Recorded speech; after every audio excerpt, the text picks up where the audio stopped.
अरे छात्रों नमस्कार। मैं रावतार सिंह आर के अकेडमी 02 से आपका स्वागत करता हूँ।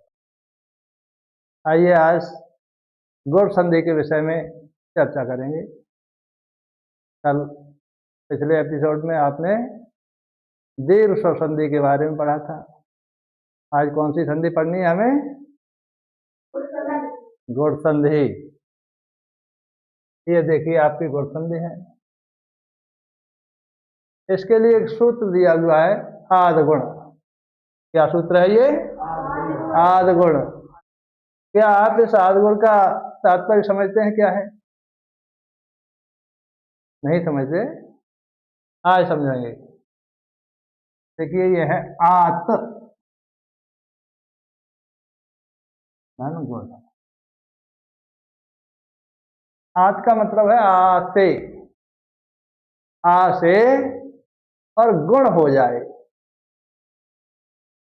आ का मतलब आ और आ का क्या हो जाए? गुण हो जाए। उसी को कहते हैं गुण संधि। क्या कहेंगे? गुण संधि। अब आपसे कहा गया कि आ का गुण हो जाए तो गुण होता क्या है? क्या होता है गुण? क्या खाने वाला गुण? आप लोग ऐसा सोचते होंगे, खाने वाला गुण। गुण संज्ञा वर्ण होते हैं। गुण संज्ञा को बताने वाले अक्षर होते हैं। वो कौन से होते हैं? इन्हें याद रखना है। गुण संज्ञा के वर्ण अ, ओ और ए। फिर गड़बड़ हो रहा है। हम्म हम्म कौन से बताए हमने? अ, ए और ओ। इन्हीं की होती है गुण संज्ञा। इन्हें क्या कहते हैं? गुण संज्ञा के वर्ण। तो ये तो हमें पता लग गया कि पूर्व वर्ण में क्या होना चाहिए। पूर्व वर्ण में ये दिया हुआ है। ये क्या है? ये सब पूर्व वर्ण है। क्या है ये? पूर्व वर्ण। ये आप देख रहे हैं अ है, यहाँ आ भी हो सकता है। आ भी हो सकता है। ध्यान दे रहे हैं? आ भी हो सकता है। जरूरी नहीं है कि छोटा आ ही हो। समझ में आया? पर वर्ण में क्या होगा?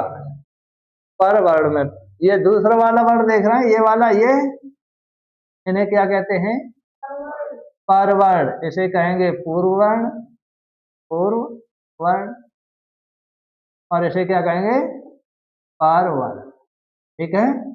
और ये बना हुआ है, आप देख रहे हैं, ए ओ और अल।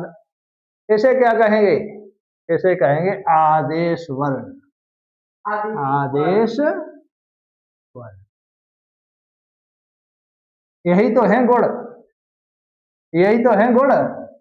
ये ए ओ आर अल, यही तो है गुण। ये लिखे हैं, ये है, ओ है, ये आ है। इसमें जो अ दिखाई दे रहा है आपको, ये अ, यही तो है गुण। ये क्या है? गुण। ये क्या है? गुण संज्ञा वर्ण।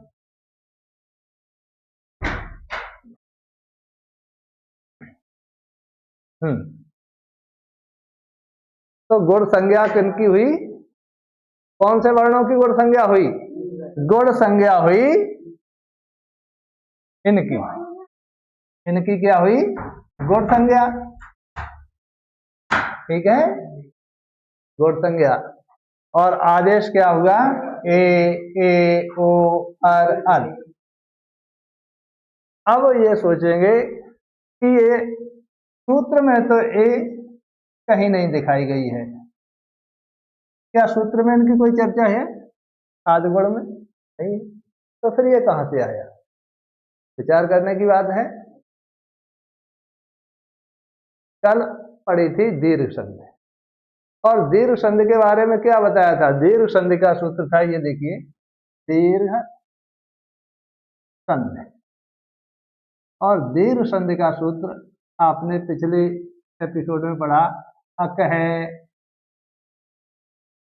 सवर्णे दीर्घा, सवर्णे दीर्घा, ये था। अब वो अक कहां से आया? इस अक के बारे में जानते हो? नहीं जानते। इस अक को समझाने के लिए क्या किया गया था? कल माहेश्वर सूत्र पढ़ाए गए थे। पिछले एपिसोड में क्या पढ़े थे? माहेश्वर सूत्र। जब कहीं पुस्तक पढ़ते हैं कक्षा 4 से, 5 से, 6 से, 7 से, 8 से, 9, 10, 11 में आ गए, 12 में आ गए, कभी माहेश्वर सूत्र किताब में आपको पढ़ने को मिले? पढ़े? नहीं पढ़े। लेकिन माहेश्वर सूत्र आपने पुस्तक में कहीं नहीं पढ़े। और मैंने जब क्लास शुरू की तो पहले नंबर पर माहेश्वर सूत्र पढ़ाया है, और किताब में कहीं पढ़ने को नहीं मिले। क्यों पढ़ाया गया? वास्तविकता यह है कि संस्कृत की जड़ ही माहेश्वर सूत्र है। संस्कृत का जो आधार है वो क्या है? माहेश्वर सूत्र। और तमाम संस्कृत के जितने भी पाणिनि के अष्टाध्यायी में और लगभग 4000 सूत्र बनाए गए हैं। संस्कृत व्याकरण के कितने सूत्र हैं? लगभग, पूरे 4000 नहीं, लगभग 4000 हैं। और वो 4000 सूत्र उन्हीं 42 अक्षरों से बनाए गए हैं। माहेश्वर सूत्रों में कितने अक्षर बताए गए? 42। और 42 अक्षरों से 42 प्रत्याहार बनाए। कितने प्रत्याहार बनाए? 42। तो उन्हीं में से ये एक प्रत्याहार है अक। क्या है?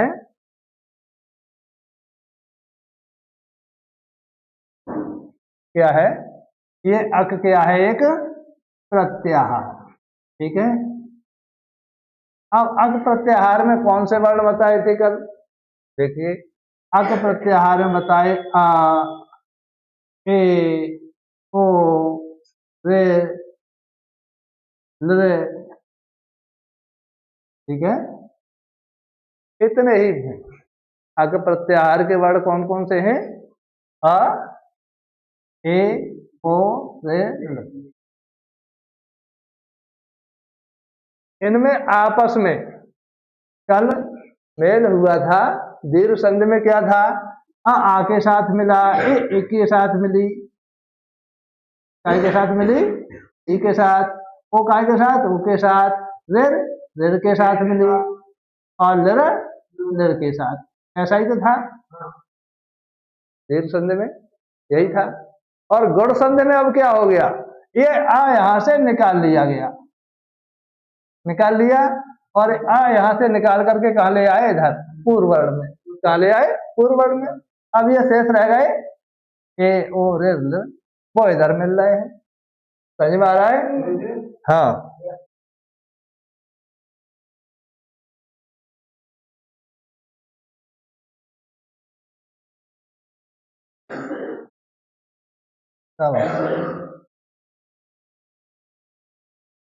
अब समझ में आ गया कि इधर परवर्ण में ए, उ कहां से आए। ठीक है। अब हम इनके विच्छेद करके दिखाते हैं। जैसे उपधन इंद्र है। क्या है ये? उपधन इंद्र। इधर है उप, क्या है? उप। इधर क्या है? इंद्र। तो पा में आपको आ दिखाई दे रहा है क्या? है कि नहीं है? और हम इस पा में से आ निकालना चाहते हैं, तो बताएं कैसे निकालेंगे? पा से हम आ अलग करें तो कैसे करेंगे? बताइए। ओ दान, क्या दान, ये निकल गया। अब समझ में आया कि इस पा के साथ क्या जुड़ा हुआ है? आ। ऐसा क्यों होता है? कोई भी व्यंजन और बिना स्वर की सहायता के बोला नहीं जाता है। क्यों? व्यंजन की मात्रा होती है आधी। व्यंजन की कितनी मात्रा होती है? आधी। और जिसकी टांग आधी हो वो चलेगा? नहीं चलेगा। तो व्यंजन के उच्चारण के लिए आवश्यकता काय की होती है? इसकी स्वर की।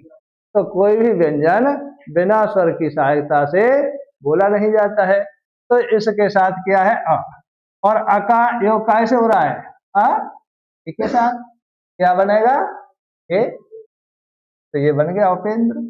उसी तरह से नर धन इंद्र, तो क्या जोड़ा? और अ के साथ ए, तो क्या बनेगा? ए। शब्द बन गया नरेंद्र है।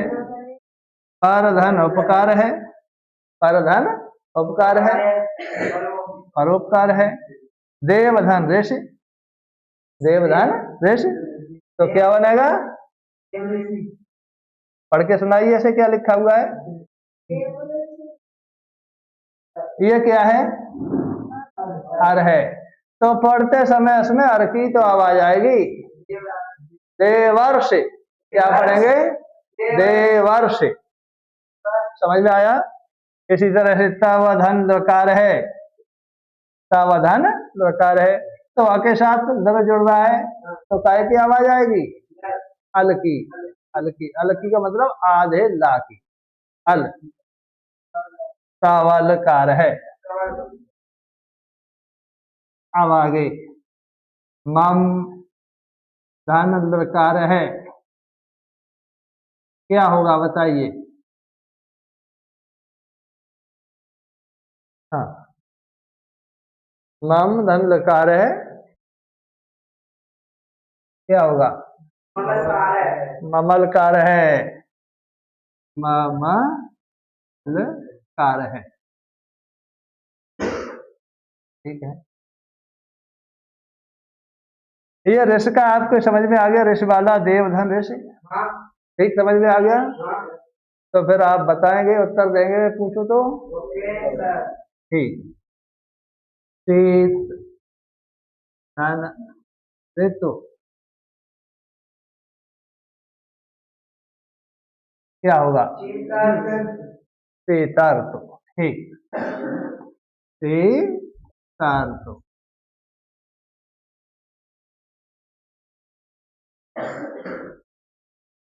ब्राह्मण ऋषि, हाँ, आप बताइए क्या बनेगा? क्या बनेगा? ब्रह्मर्ष, ब्रह्म ऋषि नहीं, ब्रह्मर्ष। ब्रह्मर्ष किस तरह से? राज ऋषि, क्या बनेगा भाई? राजर्ष, राजर्ष।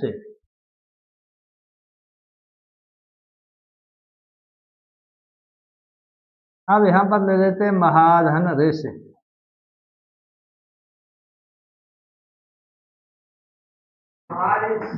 हाँ, क्या होगा? क्यों? यहाँ आदेश कह रहा है अर होगा। आदेश क्या कह रहा है? अर होगा, और तुम आर क्यों कर रहे हो? अर होगा या आर? महर्षि, अर की आवाज समझ में आ रहा है? आवाज क्या की आएगी? अर की। महर्षि, महर्षि, हाँ, महर्षि, महर्षि।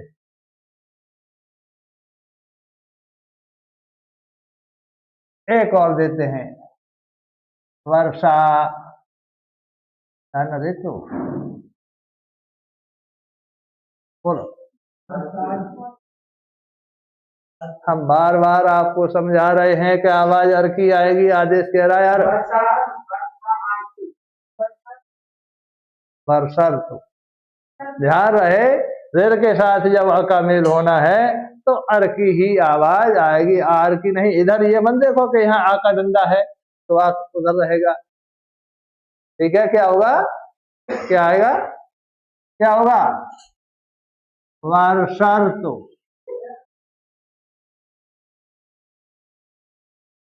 अब समझ में आएगा?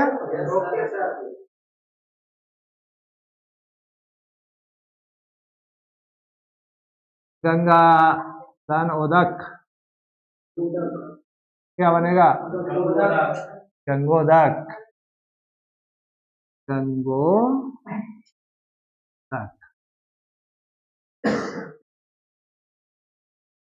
अब हम एक संधि का शब्द देते हैं, तुम्हें विच्छेद करना है, करके दिखाओगे?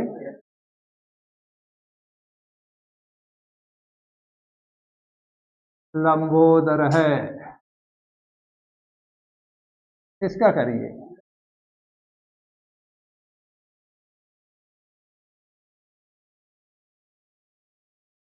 थोड़े नजदीक रह गए। लंबा। लंबा। लंबा। उधर है। उधर है। जानते हैं उधर क्या होता है? उधर पेट। गणेश जी को कहते हैं लंबोदरा। समझा? देखा है चित्र में कभी? उनका पेट काफी बड़ा सा होता है, सामने लड्डू का थाल रखे होते हैं, तो समझ में आया? हाँ।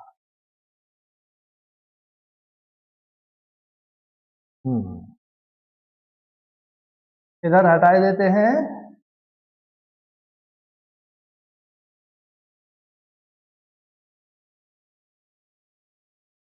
जब तक आप सही उत्तर नहीं दोगे तब तक हम आपको पढ़ाते ही रहेंगे, चाहे 3 घंटे की वीडियो हो जाए। समझ रहे हो? ध्यान से समझोगे और सही उत्तर दोगे तभी छोड़े जाओगे। अरे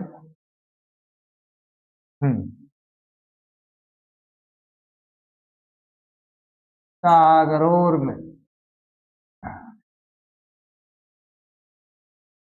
इसका आप विच्छेद करिए। और सागर धन और आवाज सही बोला। और अब ये भी जानते हैं उर्म क्या चीज होती है, किसे कहते हैं उर्म? कोई शब्द न समझ में आए तो पूछ लेना चाहिए। उर्म कहते हैं लहरों को। पानी में जो लहरें उठती हैं, तरंगें उठती हैं, उन्हें कहते हैं उर्म। ठीक है? अभी आपको गंगोर में पढ़ाया था, तो गंगा की लहरें। सागर उर्म, सागर की लहरें। हाँ। शब्द देते हैं महोदय।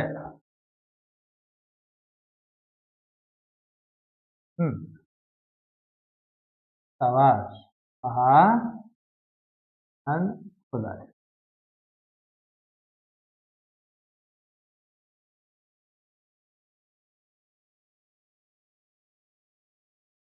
गंगोदक क्या पढ़ा दिया था ये? हाँ, गंगा धन उदक। उदक मीन्स जानते हैं क्या होता है? उदक क्या भाई? उदक, उदक कहते हैं जल को। गंगा जल और वही है गंगा उदक। ठीक है? हाँ।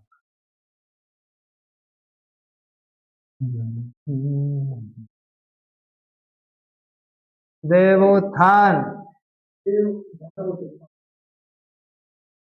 देव धन उत्थान। ठीक।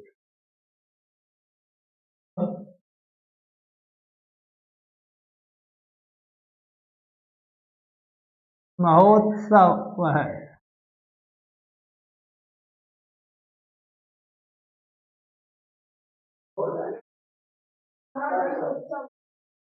महाधनोत्सव उत्सव है। ठीक है? ओ की मात्रा है, ध्यान देना है कि अगर यहाँ ओ की मात्रा बढ़ रही है तो ऊ से टूटेगी। तो ऊ देखिए, ए है ओ ऊ का बदला है ओ में, और ई का बदला है कि ए में। जब ए की मात्रा हो तो समझ लो ई बनेगी, और ओ की मात्रा हो तो क्या बनेगा? ऊ। और अर की आवाज आए तो रेर बनेगी, और अल की आवाज होगी, आधा ला होगा तो लेर। ऊपर अगर रा उड़ रहा है तो वर है। ऊपर उड़ने वाला रा क्या होता है? अर। जो रा ऊपर उड़ता है वो क्या होता है? अर। और नीचे निकलता है वो क्या होता है? हाँ। देखिए, दो शब्द लिख दिए हमने, एक तो लिखा है गर्म और एक लिखा है ग्राम। अब इसमें ये बताओ आधा रा कौन सा है और पूरा रा कौन सा है? क्या दोनों ही आधे हैं, ये बताइए। दोनों आधे हैं, तो फिर बताइए कौन सा पूरा है और कौन सा आधा है, या दोनों पूरे हैं या दोनों आधे हैं? नीचे वाला पूरा है। फिर नीचे वाले में आधा क्या है? कुछ है आधा? हाँ, क्या आधा है, समझ रहे हो? देखिए इसका विश्लेषण कर लेते हैं कैसे होगा। ग धन अ धन र धन म धन अ।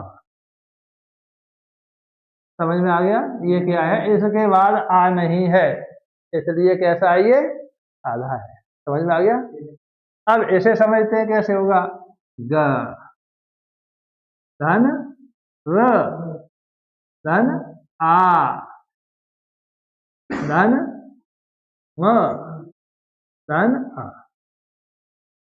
अब समझ में आ गया? इसमें आधा क्या है, इसमें नीचे वाले में आधा क्या है? ग्रा। तो समझ रहे हैं, पढ़ते समय ही आवाज किसकी कम निकली? ग की कम निकली थी। तो ऊपर उड़ने वाला रा होता है, वो कैसा होता है? आधा, ऊपर उड़ने वाला, और नीचे निकलने वाला पूरा होता है। समझ में आया? एक वर्ण और लिखते हैं हम, हरे। इसमें यह बताइए कि अंत में कौन सा वर्ण है? ये है, ऐसा तो नहीं है रहो, क्या है? ये है। देखिए सही कहा उन्होंने, ए हाँ धन आ धन रा धन, यही तो है, यही तो है हरे। तो अंत में क्या है? ए। ये चीज समझ के चलना है। तो महोत्सव के लिए क्या बताए थे, कौन से टुकड़े किए थे? महाधन उत्सव है, महाधन उत्सव है। उत्सव।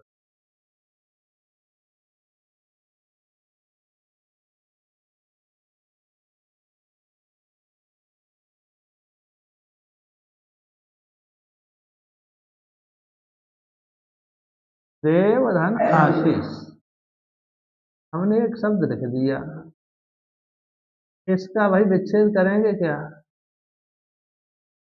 देवधन आशीष, इसका विच्छेद नहीं, टुकड़ा करिए, वो इकट्ठा करिए, संध करिए इसमें।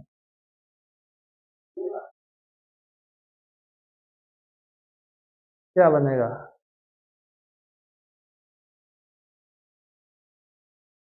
हाँ बताओ। देवाशीष, यही तो था दीर्घ संधि जो कल पड़ी थी, पिछले एपिसोड में पड़ी थी, वो यही तो थी, देवाशीष। यानी इधर भी आ है और उधर भी आ है, तो क्या हो जाएगा? देवाशीष। ये काय का उदाहरण है? हाँ, दीर्घ स्वर संधि का उदाहरण है, दीर्घ स्वर संधि का।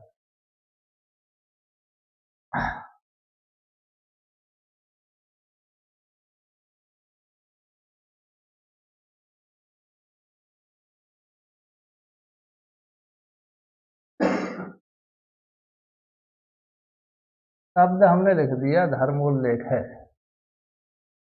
धर्मोल्लेख है। क्या इसका आप करेंगे? इधर देखिए, ध्यान दीजिए, मोबाइल नहीं, धर्मोल्लेख है। इसका आप विच्छेद करके दिखाइए, और सही विच्छेद करोगे तो तुम्हें छोड़ दिया जाएगा, नहीं पढ़ाते ही। क्या हुआ? ठीक, धर्म धन उल्लेख है।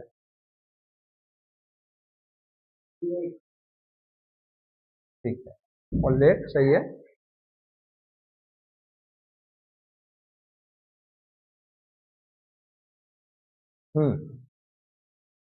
एक और लिखते हैं, हर्षोल्लास।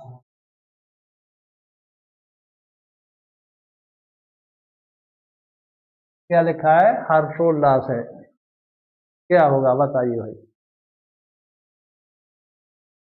फटाफट जवाब चाहिए। हर्ष धन उल्लास है, ठीक बोला, सही पकड़ा।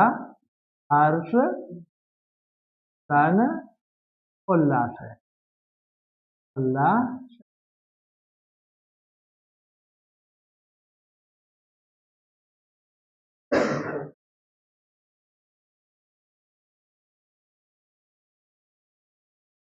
पातनोन्मुख,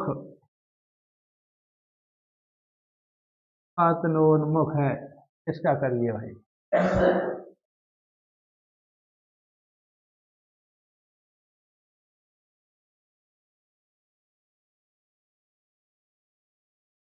हाँ, क्या हुआ?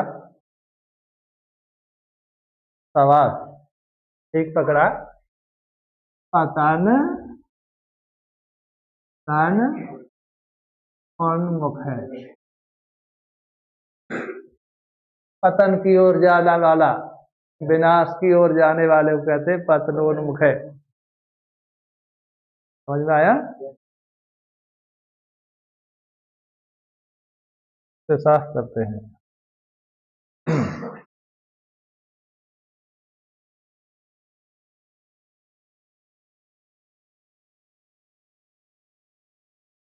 क्या हुआ संकेत? कहाँ भाग रहे हो? जा।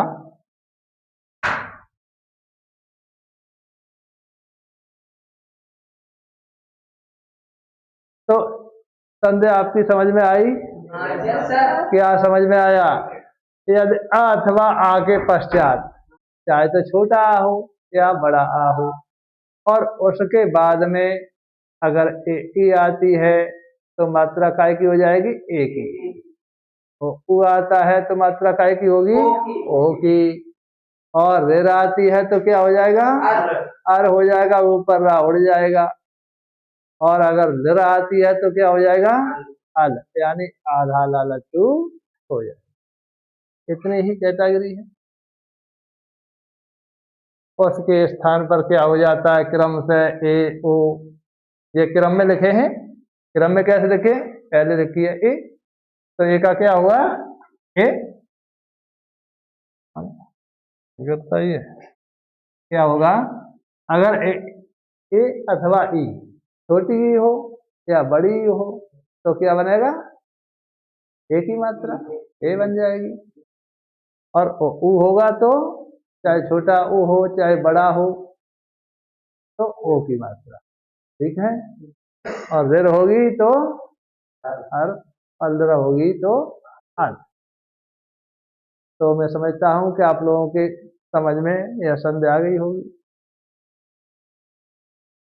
तो यदि आपको वीडियो अच्छी लगी हो तो वीडियो को लाइक करेंगे और चैनल को सब्सक्राइब करेंगे। और कल इसी समय अगली संधि, वृद्ध संधि के साथ फिर आप लोगों के सामने उपस्थित होंगे। तब तक के लिए शुभकामनाएं।